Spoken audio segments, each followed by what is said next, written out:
Right, Richie. So just going to give us a testimony about that Indian guy you were speaking to. Yeah. So tell us. So as I was going on the street approaching people, I spoke to him. I don't think he noticed anything that was going on, but I spoke to him and I asked him whether he wanted any healing or prayer for anything. Yeah. At first, it was more of a, why are you here? What do you mean by this healing? Because he's a Hindu himself. Yeah. He didn't believe, and he's never really been told about anything of healing, because in what the God that he believes in doesn't offer any healing, and he's never gone up to anyone about it. No. So it turns out he did need healing. Yes, yeah. It turned out he did need healing on both of his legs, because in the past he's played a lot of football. Yeah. And now he couldn't because of what happened to his legs. Right. So it was Nick, Chris, me praying for healing on both of his legs, and he was healed from that pain. So hopefully he's able to play some football now. Okay. And so we'll that answered a few questions. Okay, about, let's just stop there. So Chris, so how long did you pray for?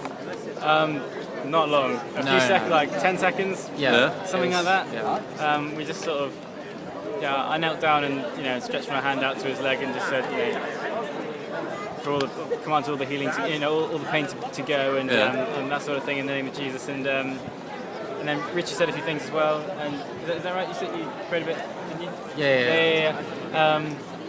And then we asked him how it felt, and he said it felt a lot better. And so if the original pain was a 10. So I asked him that question. I think he got a bit confused by it, but I think the strength of it is he said roughly sort of 80%, 85% sort of better. And just pausing there. I mean, so he both knees. How bad was the condition? Because it seemed to be quite long term from what. Yeah. Well, he said he was on painkillers.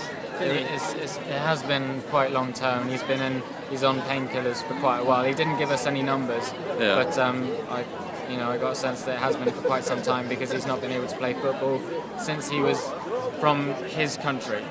Right. Okay. So he used to play football, but actually the pain in his knees is such that he had to stop he couldn't play anymore. Yeah. Okay. I think it's a really good improvement, and because you could see like the stress that he's had because of it, as he was telling us, the story of not being able to play football, and then as we were praying for him, just like a realization that this is actually happening, and they're actually healed, and he's walking around like this. Yeah. So it's really good. Yeah. Right. So Chris, you then you spoke a long time. Yeah, very long time. And his parting words when he left? That he would be coming on to church, whether it be this Sunday or the next. Yeah. So he wants to come to church. Yeah. Basically, I think it's a case of he has so many questions for us, and he just wants to know more. Yeah. Really. And he. But was there something about, like, if nothing else happens, at least I know today? Yeah, he said if nothing else happens today, at least I know that your God exists. Yes. Wow. Yeah. That's amazing. Right? Yeah. Yeah. Right. Thanks, guys.